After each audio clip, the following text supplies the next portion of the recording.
Hello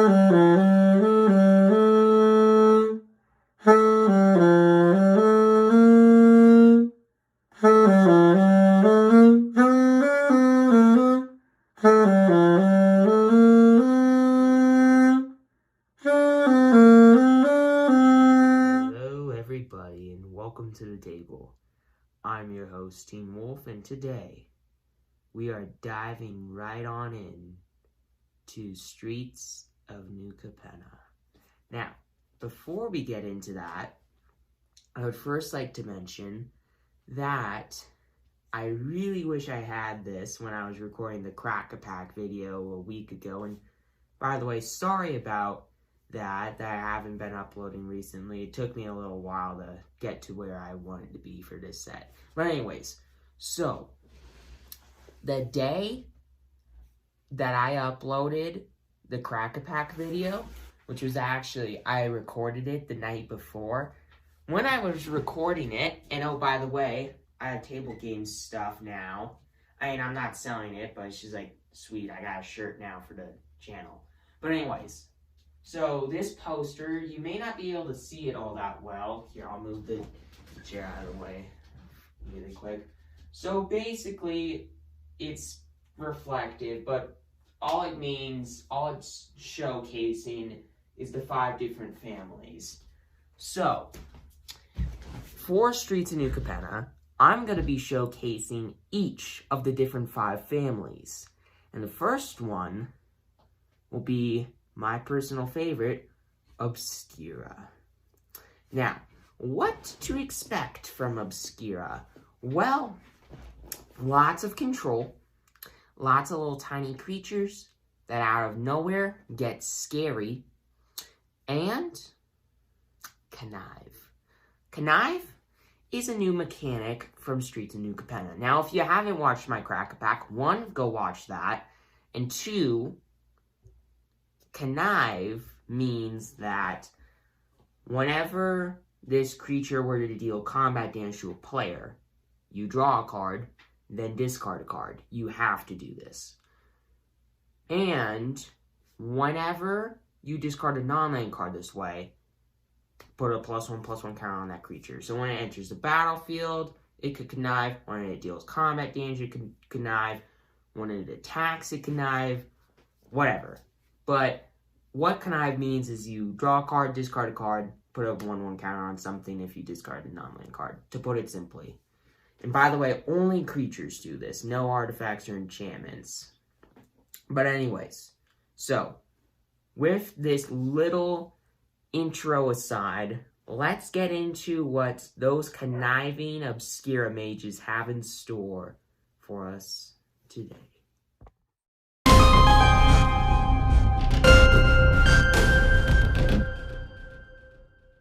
So, this deck has quite a bit of interaction with the opponent, and that is what I'm going to be covering first. So, the first card that I will be showcasing is Grizzly Sigil, and I have 3 copies of it in the deck. 1 black for sorcery with Casualty 1. Now, this is the only card in the deck with Casualty, first off. And what Casualty means is you sack a creature, in this case with power 1 or greater, and if you do, copy this spell. So, if you sacrifice a puny 1/1, then you get 2 of these.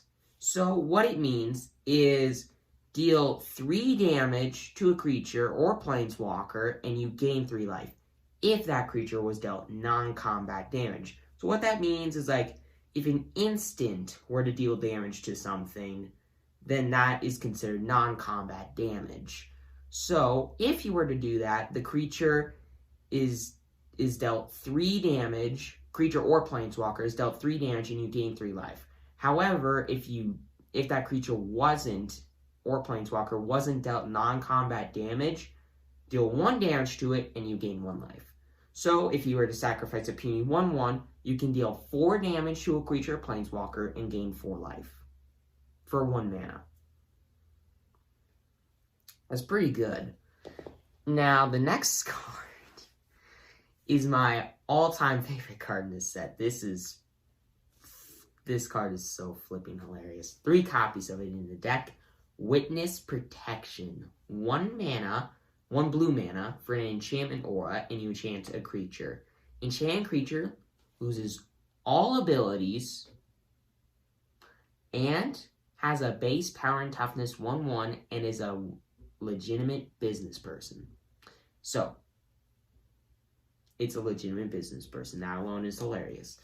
But so, you make your opponent's gigantic threat a 1/1 for 1 mana. That's pretty sweet. Now, the thing about this card that's a little bit bad is that it's an enchantment, not an instant or a sorcery or whatever. And as you probably know, it's really easy to get rid of an enchantment right now in MTG Standard. So this card is really good, but it might not stick around for all that long. That's basically what I'm trying to say. So the next form of interaction is Obscura Charm. And I have 2 copies of this in the deck, and it's 1 white, 1 blue, and 1 black for an instant that says choose 1.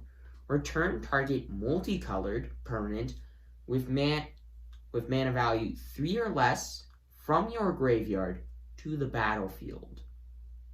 So, graveyard recursion, but this also has interaction. So you can choose that, or you can counter an instant or sorcery spell, or you can destroy a creature or planeswalker with mana value 3 or less. So it can do a lot of stuff. If you needed to recur one of your multicolored cards that are really scary and really good, there you go. If you need to counter a scary instant sorcery, there you go. If you need to destroy a powerful planeswalker or a creature, there you go. So that's really good interaction. And the fact that it's an uncommon makes it so much better. Okay, so next form of interaction is Raffine's Silencer. 2 and a black for a 1/1 human assassin that when it enters the battlefield, it connives. And by the way, I have 3 copies of this in the deck. So, when this card dies, target creature gets -X until end of turn, where X is this card's power. So, most of the time, it'll give a creature -2/2, which is pretty good because you can just attack with it over and over again, and just like your opponent doesn't want to block it because maybe they have a really good card that doesn't have much toughness. So it's a good card. It's not great, but it's good interaction. So the next form of interaction is Void Rend, and this is the last form of interaction. 1 white, 1 blue, and 1 black for an instant that can't be countered, and you destroy target non-land permanent. And I have 2 copies of this in the deck. This card is really, really scary because it can't be interacted with, because it can't be countered, and it destroys a non-land permanent, so a planeswalker, an artifact, an enchantment, a creature. So it's got extra use. Pretty good card. Now, to move on to all the other stuff in the deck. So, first off, there is Fairy Vandal, and I have 4 copies of this card in the deck. And for 1 and a blue, it is a 1/2 Fairy Rogue with Flash and Flying, and it says, whenever you draw your second card each turn, put a +1/+1 counter on Fairy Vandal. That's pretty good.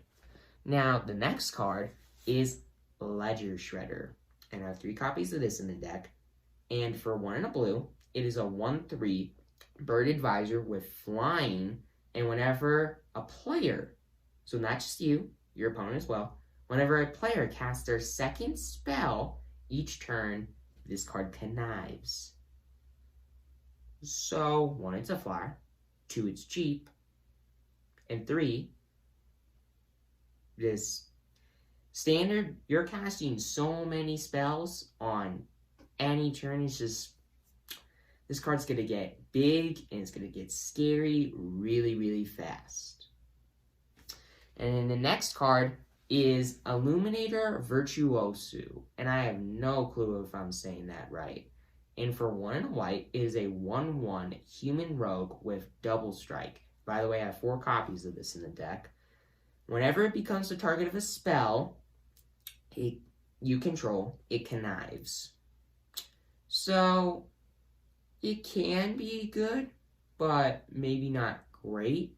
Oh, shoot. Actually, Ledger Shredder, I have 4 copies of in the deck. And Illuminator Virtuoso, I have 3 copies of in the deck. That's what I meant. But anyways, so good card, because it's a 1/1 with double strike. And it can get bigger. And because of the fact that it has double strike, that can get pretty scary pretty fast. But your opponent can still block it. Well, there's a card that combos with Illuminator pretty good, in my opinion. And I have 3 copies of it. Security Bypass. 1 and a blue for an enchantment. Enchant creature.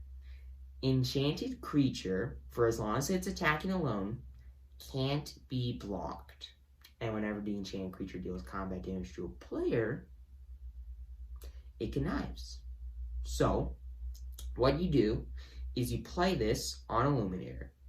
And because it's becoming the target of a spell, it connives. So, you draw a card, discard a non-land card, because it has double strike. Why wouldn't you discard a non-land card? Then, what you do is you keep attacking with that by itself, and it's unblockable, and you keep discarding non-land cards to make it bigger. Then, it's going to deal more damage to your opponent, and it's going to kill them faster. So, that's a pretty sweet combo. Now, the next card, more and more card advantage. That's what this deck likes to do, and this card definitely provides that. 3 copies of it.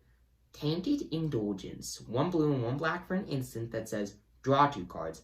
Then discard a card unless you have 5 different mana values among cards in your graveyard. So, what that means is, in your graveyard, as long as you have something that costs like 0 mana, 1 mana, 2 mana, 3 mana, 4 mana, or something like that, as long as they have different mana values, as long as there are 5 different cards that cost different amounts of mana, you don't have to discard a card. Now, most of the time, that's not going to happen, and you don't really want to discard a card. I'm sorry, you do want to discard a card, because that's kind of how this deck works. So, and by the way, just a quick note, I didn't play cards like this correctly when I was in the drafts, when I was doing pre-release stuff. So apparently, lands count as 0. So if you have land in your graveyard, which is going to be very easy to do in this deck, and I'll talk about that later on, that counts as a 0 mana value card. So, just a little note. And then next card is Raffine Scheming Seer. 1 blue, 1 black, 1 white for a 1/4 legendary Sphinx Demon with flying and ward 1. So, whenever it becomes the target of a spell or ability, counter it unless your opponent pays 1. So they have to spend an additional mana in order to kill this thing or just mess with it in some way. So pretty sweet. And whenever this card attacks, target attacking creature you control connives X, where X is the number of attacking creatures you control.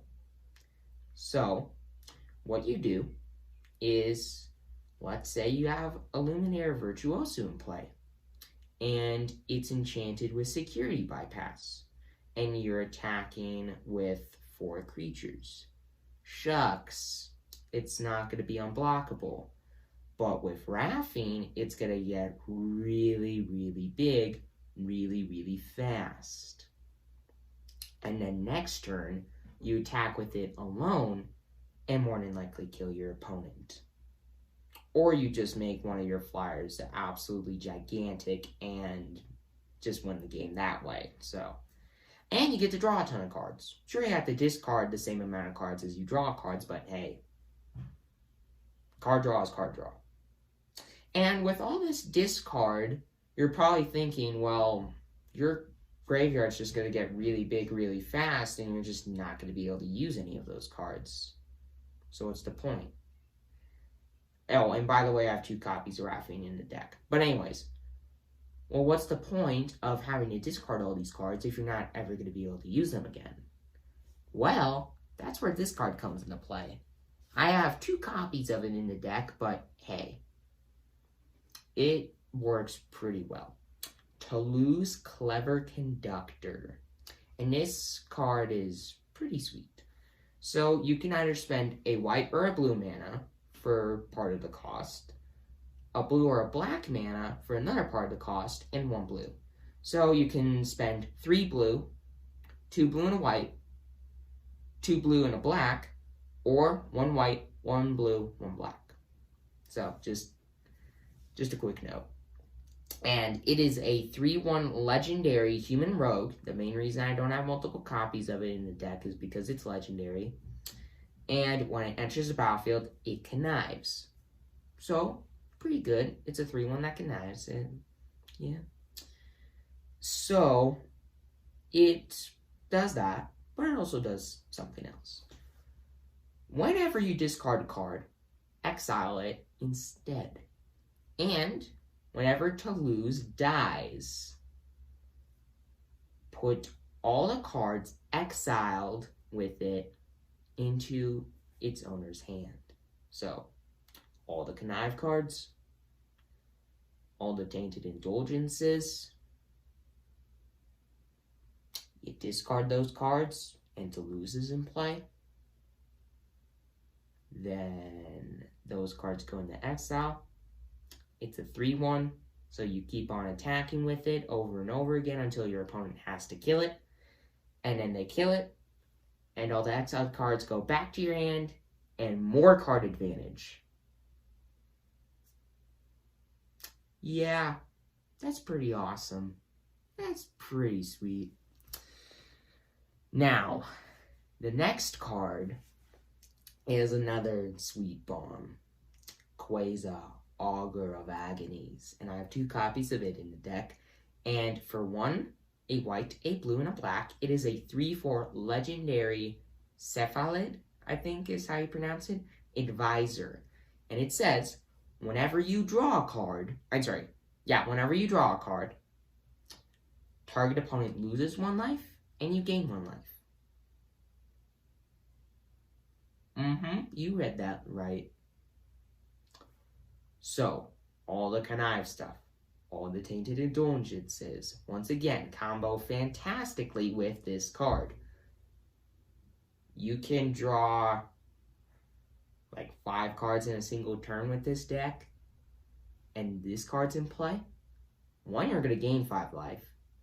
Your opponent's going to lose 5 life, and Quasar is a 3/4. So, there's that as well. It's a pretty good attacker and blocker, and it does all this crazy crap. So, yep, that's a card. That is a card. And the next card in the deck, so you're going to notice this with all the decks that I build for Streets and New Capenna.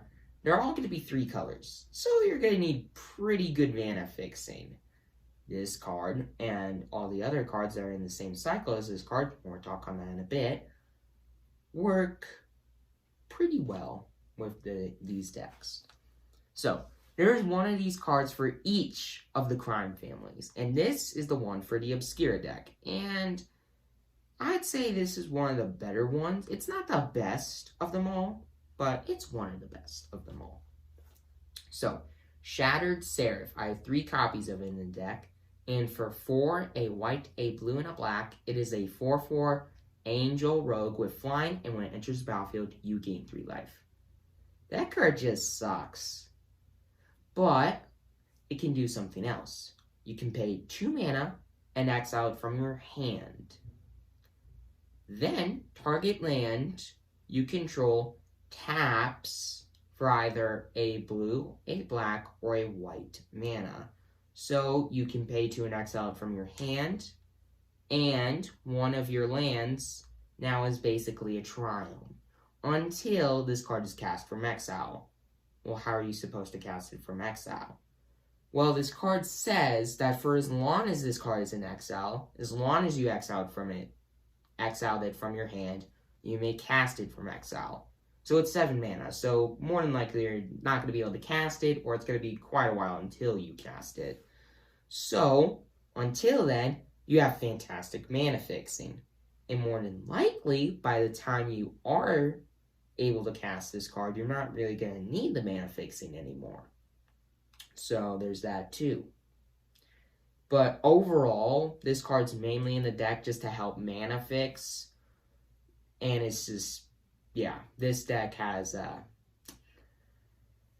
you're going to need the mana fixing. I'm just going to put it at that. And I have 3 copies of this in the deck because you're definitely going to need the 3 copies of it, because you're definitely going to want to draw one of these in a game, because it just helps so much. It may not look like that good of a card, but trust me, it will help a deck like this in the long run.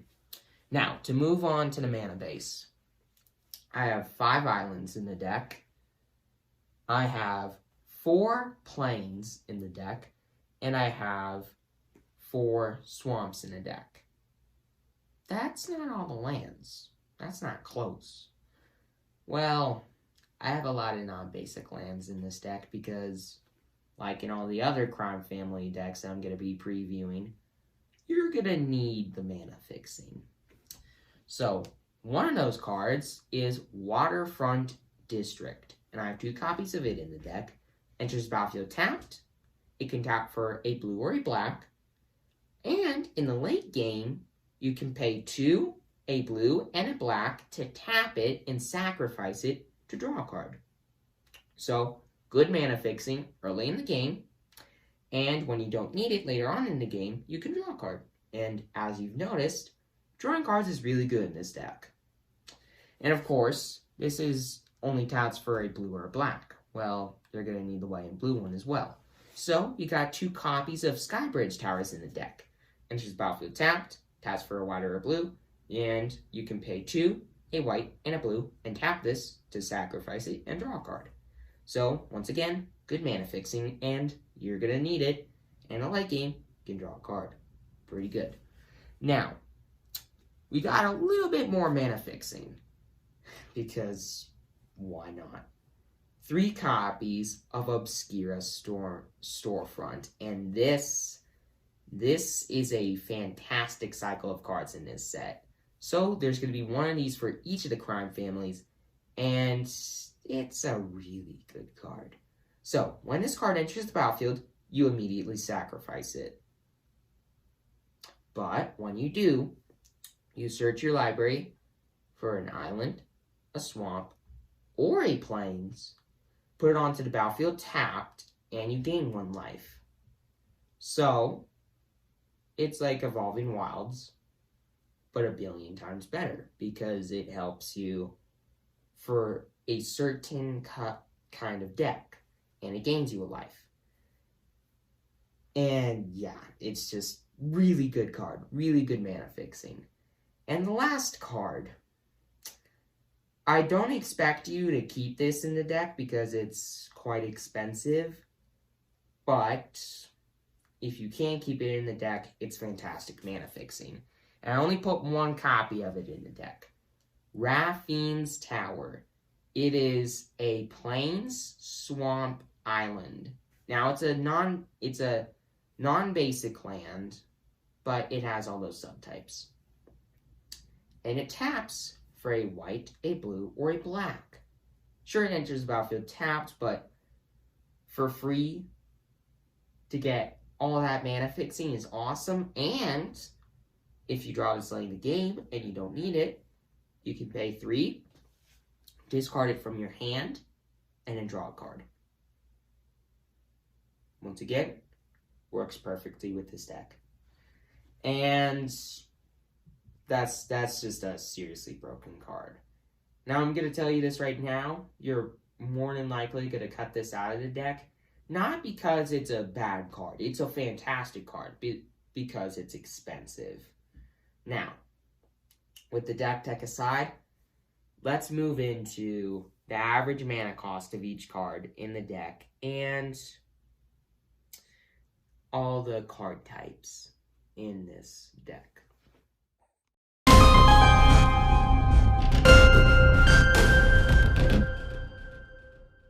So, there are a lot of 3-drops in this deck, and you probably noticed that.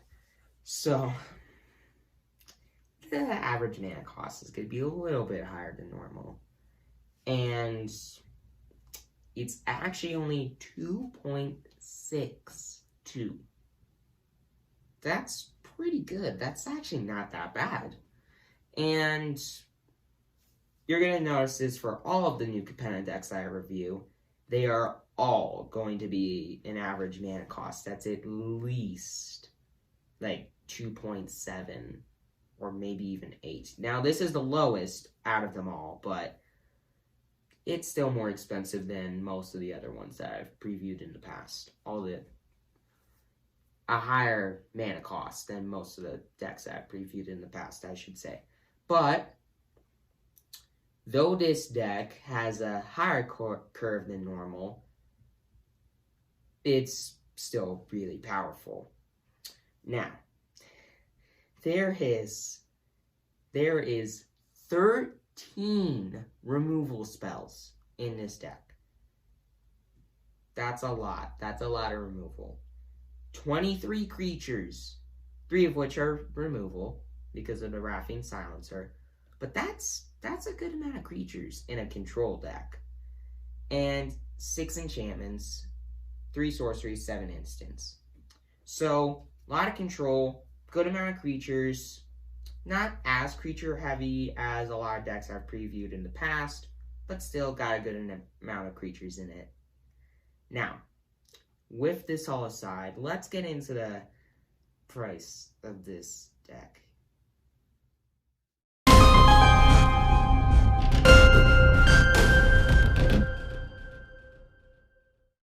So, this deck is semi-expensive. It's $24. That's not cheap. However, what you can do is take out Wrathing's Tower, which is $8. Now, that doesn't lower it to below $15. However, you can take out both the Void Rents in the deck as well, because those each cost $2, which isn't bad, but to move it to a lower price than $15, just take out both the Void Rents. Plus, there are removal spells that cost less mana than that I personally think are better, that have been printed in past sets. But anyways, so you take out both the Void Rents, and you take out the Wrathing's Tower, and put in 1 more Waterfront District, 1 more Skybridge Towers, and 1 more Toulouse, then the deck goes down to a price of $12. That's pretty good. And there aren't really that many cards to improve this deck. I'm actually just going to put the modifications in here right now. The only cards that you can really modify from other sets to make this deck better, in my opinion, are cards like Fading Hope, the 1 mana bounce spell, basically, that if you bounce a low-cost card, then you get to scry 1. So pretty good. It's not great. It's not a fantastic card, but it is a good card. And personally, this is the card I was talking about that I think is better than Void Rent, Blood Chief's Thirst. So it's 1 black mana, and you get to remove a low-cost card. You get to destroy a low-cost card, I should say. But you can pay the kicker cost. So it's an additional cost, which is going to make it a little bit more expensive. But you get to destroy any creature instead. So, pretty good. Or Planeswalker. So, it's a good removal spell. It's a good removal spell in the early game, and if you need it, it's a good removal spell in the late game. And Fading Hope is decent. But yeah, those are the two cards that you can modify the deck with. Not that much, not that many ways to modify the deck, but overall, I think that this deck is really solid, and yeah, doesn't really need that much modifications. I mean, if you can, keep Raffin's Tower in the deck to just kind of help the mana, just help balance the mana, because you're going to need it in this deck. You're going to need to have a balanced mana pool, or else it's not going to end up being too well for you. But anyways, with the cost of the deck and the modifications aside, let's get into the summary of this deck.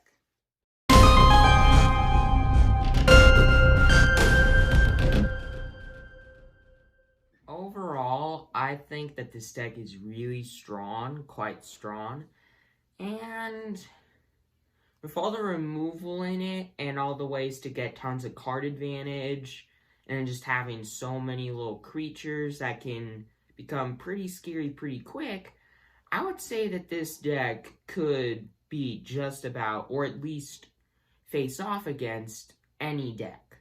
Now, certain matchups I think would be a little bit harder to beat, like a aggro runes deck or mono white deck. Like, that would be harder to beat, but other than that, I think this deck could face off and more than likely beat any deck you put it up against. And it is a pretty aggro deck, as you've been able to tell. And with all the card advantage, you're always having ways to just continue to apply pressure on your opponent and hopefully be able to kill them. So overall, I would rate this deck a 9.5 out of 10. It's not a 10 out of 10 because, like I said, it does have a little bit of a hard time facing off against certain aggro decks like the Runes deck or the Mono White deck. And yeah, it's a really solid deck. It's a 9.5 out of 10 for sure. And I'd say it could easily be a 10 out of 10 if like stupid enchantments weren't as strong as they are currently, but that's the way it goes.